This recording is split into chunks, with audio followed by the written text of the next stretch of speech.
welcome. You're watching CNN News 18 Global with me, Akanksha Swaroop. Let's begin with our top focus on U.S. politics as Ron Desantis and Nikki Haley's fiery debate has made headlines yet again. While Desantis referred to Haley as mealy-mouthed, Haley attacked Desantis by calling him a liar during the Republican debate that was held at Drake University in Iowa and conducted by CNN. The duo engaged in a 2-hour-long verbal combat to score points and take down each other. The two presidential candidates sought to emerge as a leading alternative to Donald Trump days ahead of the Iowa caucuses. Donald Trump yet again remained absent from the debate, resulting in the presidential candidates scathing attacks on each other rather than the clear frontrunner in this race. Florida Governor Desantis has called former South Carolina Governor Nikki Haley a mealy-mouthed politician, while Haley, on the other hand, said that Desantis' campaign is exploding. The battle for the Republican nomination is on, and as the debate gets fiery, will Haley or DeSantis give Trump a tough fight, or will their fighting pave the way for Trump's presidential ticket? That's the big question we'll try and delve deeper into. But before that, let me also play out reactions that have come in. She spent $68 million so far, just on TV. Spent $68 million so far, $59 million by DeSantis, and we spent 12.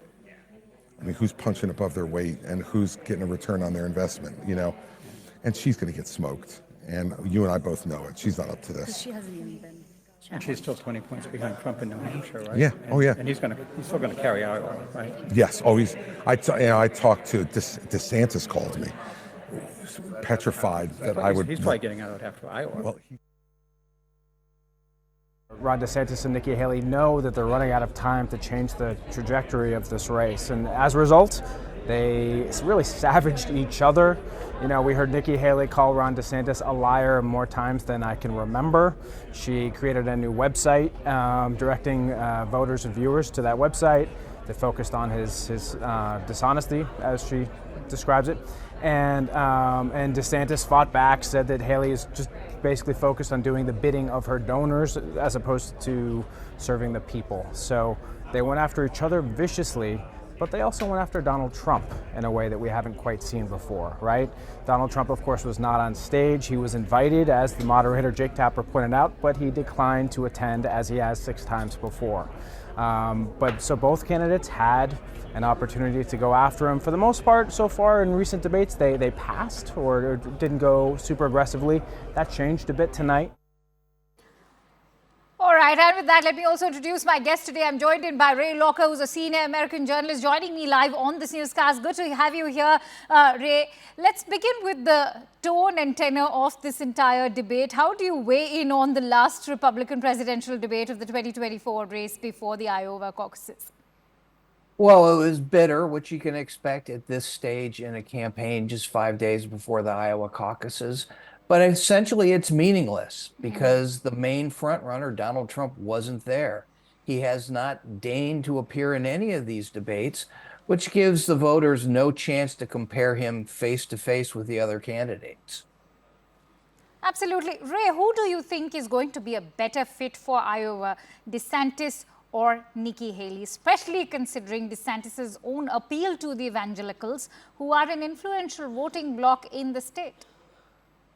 Well, I think he's gotten some key evangelical endorsements in Iowa that might help him to a second place finish in the caucuses, but he's going to be so far behind Trump, it's really not going to matter.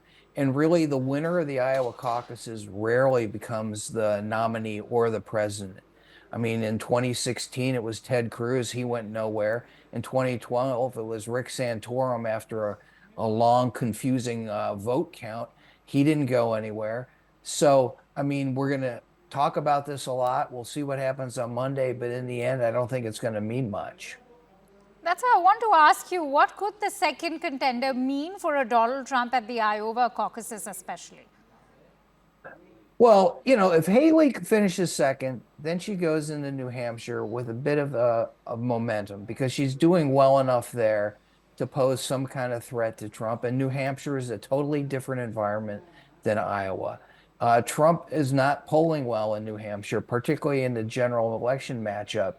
And voters there can slide between various primaries, whether they want to vote in the Democratic or the Republican primary. So she could get some voters there, and that could help her.